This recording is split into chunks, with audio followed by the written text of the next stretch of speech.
I'm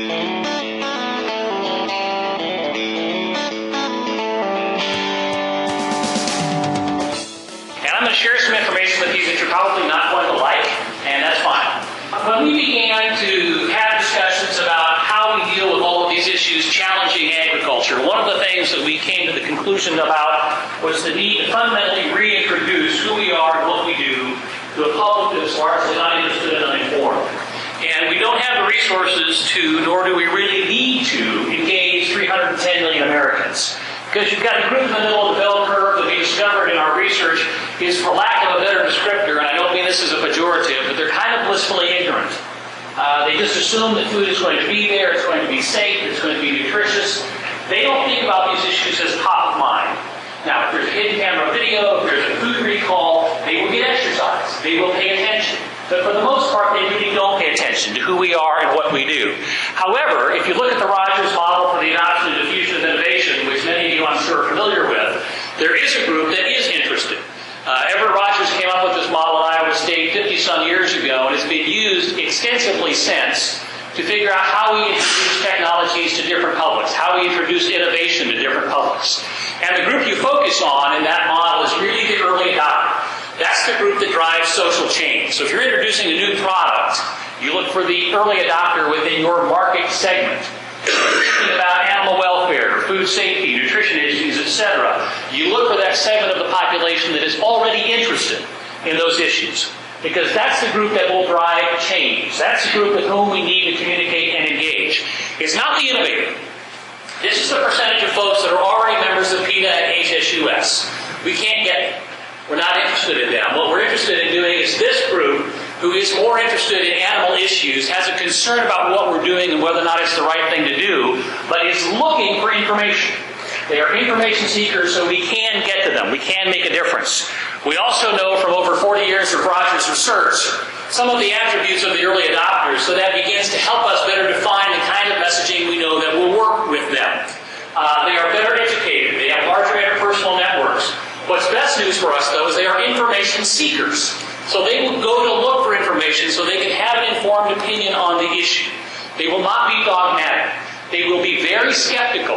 And if the information is coming from an organization that has a profit motivation, there is a significant credibility discount.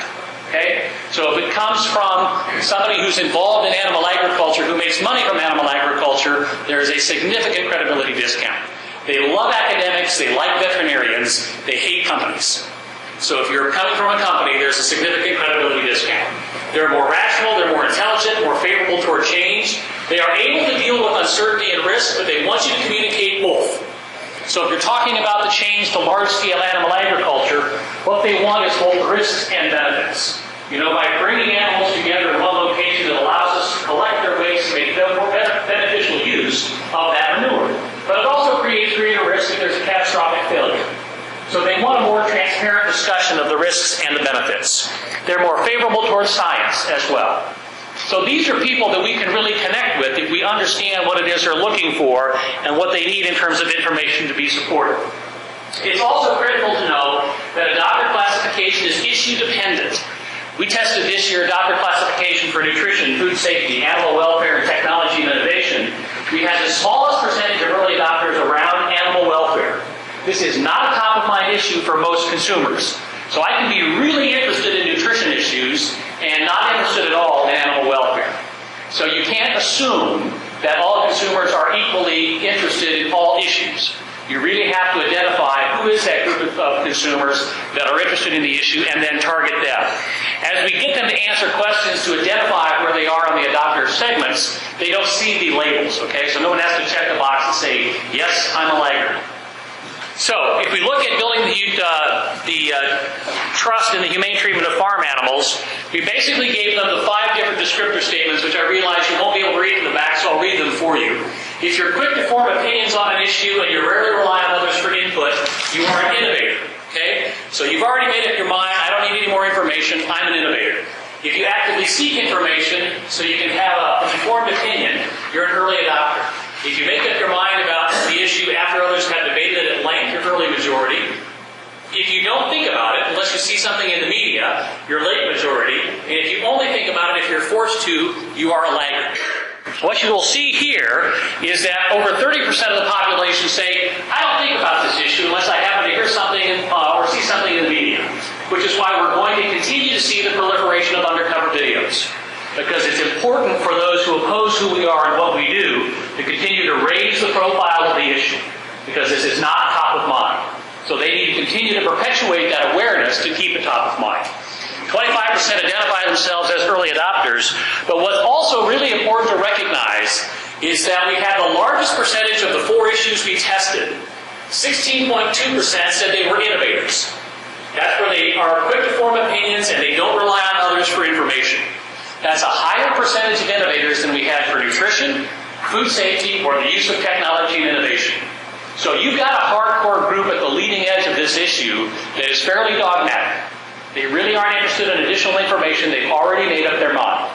So that's important also to recognize, is that you're going to have a very vocal minority on this issue, even though you have a much smaller percentage of those who are truly early adopters. You're going to have a group out there that is banging the drum. Now the question is whether or not anybody's listening to the music. The other important thing to recognize about early adopters on this issue is they are significantly more likely to be women than men. This is where we saw the greatest distinction between genders of the 4 issues we tested was on this issue. That also reflects the membership of HSUS.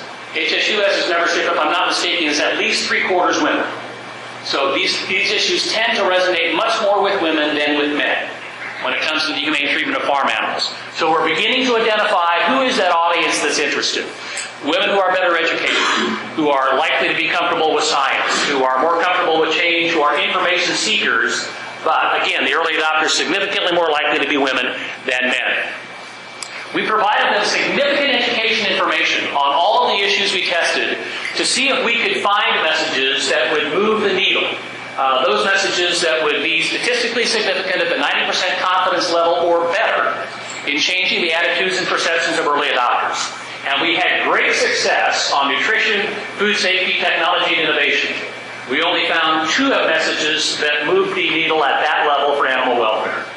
Generally, they were fairly skeptical of the kinds of production technologies we use, particularly related to housing. So if you think about building messages related to animal well-being, these are the 2 that resonated at the 90% confidence level or better with early adopters. That means there's a greater than 90% probability that they would be accurate across all of the early adopter population. Farmers have an ethical obligation to make sure the animals on their farm are well cared for. Scientific research shows that raising animals indoors has resulted in improved animal health over the last 50 years. Now, we had to cite the research because early adopters want to know who said that. It can't be the Center for Food Integrity that says. Nobody cares. We don't have any credibility. This was information based on research from the University of Missouri. So you have to cite that independent source that they're looking for as a credible place for information. Notice that it also talks about improved animal health, not improved productivity. Okay, so the benefit has to accrue to the animal, not to the farmer. They're not interested in the benefits that accrue to the farmer. Secondly, today's farmers show their commitment to responsible food production by participating in training and certification programs that emphasize the importance of working closely with veterinarians to ensure animals receive proper care. On-farm verification by independent third parties validate that these programs are properly implemented. Okay? So they like that there's training and certification. They like that there's a veterinarian involved. They like third-party verification. And we're going to tease apart those individual elements of animal welfare programs to see which of those elements had the greatest impact on consumer attitudes. So if you think about then the anatomy of a values-based message, knowing that values are 3 to 5 times more important than science in building trust, what does that sound like? What does that look like around animal welfare? It starts with the values. The proper care of animals is very important to me. My family and I have an ethical obligation to make sure the animals on our farm are well cared for. You support it with science. That's why we use the latest technology on our farm, to keep our animals comfortable, protected from disease, predators, and the elements, and fed a well-balanced diet for optimal health. Notice again, we're not talking about productivity or efficiency, we're talking about animal health. Treating my animals with the best care allows my family and me to help provide consumers with abundant, safe, and affordable food, and allows me to make a living so I can provide for my family. So you don't say we take care of our animals because that's when they produce the most money. which is historically kind of what we've said, right? We take care of our animals because that's when they're most productive. Well, I don't care about you making money. What I care about is whether or not you're taking care of the animal. We talk about our commitment to take care of the animal, how we do it, and then the fact that that allows us to do a good job of providing safe, affordable food for consumers. That's what resonates with them. So, we gave them in the testing, we gave them the descriptor of kind of the generic elements of an animal welfare program, right? So whether it's the dairy farm program, PQA, BQA, National Chicken Program, whatever it happens to be, they all kind of share these similar elements. So we specifically teased out the fact that the programs train and certify farmers. So there's training and certification. The fact that the guidelines are science-based. The fact that the programs were developed by independent advisory committees of animal husbandry experts from leading universities. That it emphasizes the importance of working closely with veterinarians. That it includes on-farm verification by third parties, and that a majority of food companies accept the guidelines and require that producers are certified. So we gave them each of those elements, and we said, tell us on a scale of 0 to 10 how important this element is in building your trust and confidence that the animals are well cared for. Okay? Now, from a farmer's standpoint, to us, what would be most important? The fact that they're science-based, right? That's what we would say is the most important attribute of those programs, is that the standards are science-based. So again, we asked them on a scale of 0 to 10, which of those elements had the greatest impact on their confidence.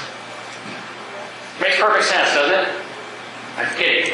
So, as you look at what ranked first, this is the total population, column A, 1,000 respondents. The program emphasizes the importance of working with veterinarians.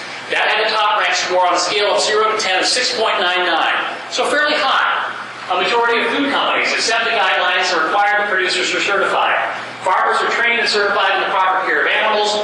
Program guidelines were developed by independent committees of animal husbandry experts. There's on-farm program verification by independent third parties.